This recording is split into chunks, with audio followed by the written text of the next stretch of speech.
जय श्री राम। सुर नर असुर नाग खग माही, मोरे अनुचर कह को नाही। खर दूषण मोहि सम बलवंता, तिनहि को मारहि बिनु भगवंता। रावण को नींद नहीं आई, वो मन में विचार कर रहा है, रात में सो नहीं पाया और विचार कर रहा है। वो सोच रहा है, देवता मनुष्य असुर नाग और पक्षियों में कोई ऐसा नहीं जो मेरे सेवक को भी पा सके। खर दूषण तो मेरे ही समान बलवान थे, उन्हें भगवान के सिवा और कौन मार सकता है, ऐसा सोच रहा है। सुर रंजन भंजन मही भारा, जो भगवंत लीन अवतारा। तो मैं जाई बैरु हठी करहूँ, प्रभु सर प्राण तजे बहुतरहूँ। सोच रहा है देवताओं को आनंद देने वाले, रावण सोच रहा है कि देवताओं को आनंद देने वाले और पृथ्वी का भार हरने वाले भगवान ने ही यदि अवतार लिया है, तो मैं जाकर उनसे जबरदस्ती बैर करूंगा, हठपूर्वक बैर करूंगा, हठपूर्वक दुश्मनी मोल लूंगा और प्रभु के बाण के आघात से प्राण छोड़कर भवसागर से तर जाऊंगा। ऐसा सोच रहा है कि मैं भगवान अगर हैं तो मैं उन्हीं के हाथ से मरूंगा और भवसागर पार कर जाऊंगा, मुक्त हो जाऊंगा, मोक्ष को प्राप्त हो जाऊंगा। हुई है भजन न तामस देहा, मन क्रम वचन मंत्र दृढ़ येहा। जो नर रूप भूप सुत को, हरि हूँ नारी जी तिरन दो। आगे रावण क्या सोच रहा है कि इस तापस शरीर से भजन तो होगा नहीं, मैं तो राक्षसी प्रवृत्ति का हूँ। अतएव मन वचन और कर्म से यही दृढ़ निश्चय है। और यदि वे मनुष्य रूप कोई राजकुमार होंगे, आगे सोच रहा है कि अगर भगवान होंगे तो उन्हीं के हाथ से मरकर मैं मोक्ष को प्राप्त हो जाऊंगा, परमगति को प्राप्त हो जाऊंगा। और अगर वे मनुष्य रूप कोई राजकुमार होंगे तो उन दोनों को रण में जीत कर उनकी स्त्री को हर लूंगा। ये दो विचार करके चला, दो विचार कर रहा है। चला अकेल जान चढ़िता हवा, बस मारीच सिंधु तट जहवा। यहाँ राम जसी जुगति बनाई, सुनु मासु कथा सुहाई। रावण ऐसा विचार कर रथ पर चढ़कर अकेला ही वहां चला जहां समुद्र के तट पर मारीच रहता था। शिव जी कहते हैं, हे पार्वती, यहाँ श्री रामचंद्र जी ने जैसी युक्ति रची वह सुंदर कथा सुनो। अब आगे की कथा सुनिए, भगवान राम क्या कर रहे हैं। लक्ष्मण गए बनहि जब लेन मूल फल कंद, जनक सुतासन बोले बिहसी कृपा सुख वृंद। लक्ष्मण जी जब कंद मूल फल लेने के लिए वन में गए, तब अकेले में कृपा और सुख के समूह श्री रामचंद्र जी हंसकर जानकी जी से बोले। अब उन्होंने कहा लक्ष्मण नहीं है, वो फल फूल लाने गए हैं और अभी हम और सीता जी हैं। तो जानकी जी से हंसकर बोले, सुनहु प्रिया व्रत रुचिर सुशीला, मैं कछु करबि ललित नर लीला। तुम पावक महु करहु निवासा, जो लगी करो निशाचर नासा।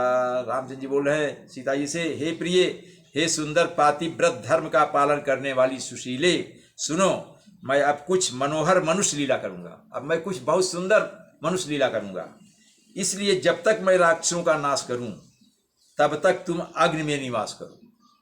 सीता जी बोले, अब तुम इस रूप में मत रहो, वास्तविक रूप को छोड़ दो और अग्नि में निवास करो, तब तक मैं राक्षसों का निवास करूंगा। जब ही राम सब कहा बखानी, प्रभु पद धरि अनल समानी। निज प्रतिबिंब राखी तहाँ सीता, तय सही शील रूप सुविनीता। श्री रामचंद्र जी ने ज्यों ही सब समझाकर सीता जी से कहा, वैसे ही सीता जी ने प्रभु के चरणों को हृदय में धरकर अग्नि में समा गई। सीता जी ने अपनी ही छाया मूर्ति वहां एक रख दी, खुद तो अग्नि में समा गई और अपनी ही एकदम वैसी ही रूप में एक मूर्ति रख दी, छाया मूर्ति रख दी, छाया रूपी मूर्ति रख दी, जो उनके जैसी ही शील स्वभाव और रूप वाली तथा वैसी ही विनम्र थी। मतलब कोई देख करने का सीता जी नहीं है, उन्हीं का प्रतिबिंब। लक्ष्मण हूँ यह मरम न जाना, जो कछु चरित रचा भगवाना। 10 मुख गयऊ जहाँ मारीचा, नाई माथ स्वारथ रत नीचा। भगवान ने जो कुछ लीला रची, इस रहस्य को लक्ष्मण जी नहीं जान पाए। स्वार्थपरायण और नीच रावण वहां गया जहां मारीच था और उसको सिर नवाया, मारीच के पास गया समुद्र के तट पर। नमन नीच कह अति दुखदाई, जिमि अंकुश धनुरग भिलाई। भयदायक खल कह प्रिय बानी, जिमि अकाल के कुसुम भवानी। नीच का झुकना अर्थात नम्रता भी अत्यंत दुखदायी होता है, जैसे अंकुश, धनुष, सांप और बिल्ली का झुकना। हे भवानी, शंकर जी कह रहे हैं, हे भवानी, दुष्ट की मीठी वाणी भी उसी प्रकार भय देने वाली होती है जैसे बिना ऋतु के फूल। बिना ऋतु के फूल होता है तो सही नहीं होता है, वो भय देती है। ऐसा कैसे हो गया? करी पूजा मारीच तब सादर पूछी बात, कवन हेतु मन व्यग्रयति अक्सर आयउतात। रावण की बात, तब मारीच ने उसकी पूजा करके आदरपूर्वक बात पूछी। मारीच उठा और रावण की पूजा की, उसकी वंदना की और फिर सम्मान पूर्वक उससे पूछा। क्या पूछता है? हे तात, आपका मन किस कारण इतना अधिक व्यग्र है? रावण के चेहरे पर व्यग्रता नजर आई। और आप अकेले आए हैं। कभी अकेले नहीं आता था रावण, कहीं जाता था 2-4 मंत्रियों को सबको लेकर चलता था।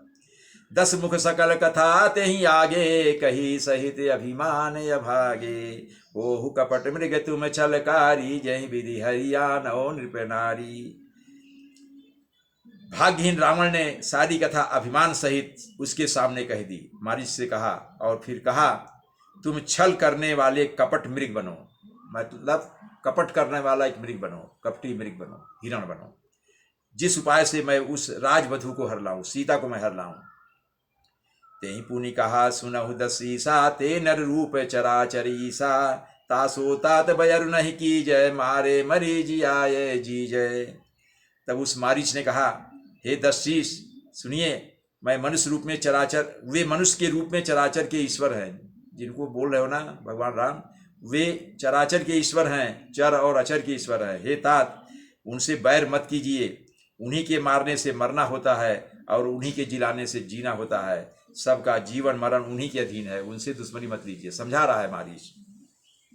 मुनि मखरा खन गयऊ कुमारा, बिनु फर सर रघुपति मोहि मारा, सतजो जन आयऊ छन माही, तीन सन बयरु किए भल नाही। मारीच आगे कह रहा है, यही राजकुमार मुनि विश्वामित्र के यज्ञ की रक्षा के लिए गए थे।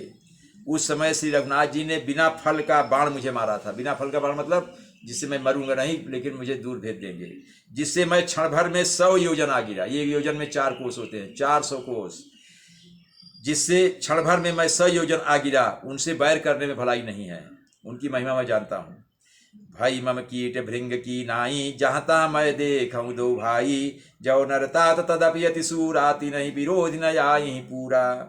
आगे कह रहा है रावण से, मेरी दशा तो भृंगी के कीड़े की जैसी हो गई थी। अब मैं जहाँ तहाँ श्री राम लक्ष्मण दोनों भाइयों को ही देखता हूँ, सब मुझे सब जगह वही दिखाई देते हैं, सपने में भी दिखाई देते हैं। और हे तात, यदि वे मनुष्य हैं तो भी बड़े सूरवीर हैं। अगर वे मनुष्य भी हैं तो बहुत सूरवीर है, उनसे विरोध करने में पूरा ना पड़ेगा, अर्थात तुमको सफलता नहीं मिलेगी, तुम हार जाओगे। जहि ताड़ का सुबाहु हति, खंडेऊ हर को दंड, खर दूषण तिसरा बधेऊ, मनुज की यस बरी बंड। जिसने, आगे कह रहा है, जिसने ताड़का और सुबाहु को मारकर शिव जी का धनुष तोड़ दिया और खर दूषण और तीसरा का वध कर डाला, ऐसा प्रचंडी बलि भी कहीं मनुष्य हो सकता है? जय श्री राम।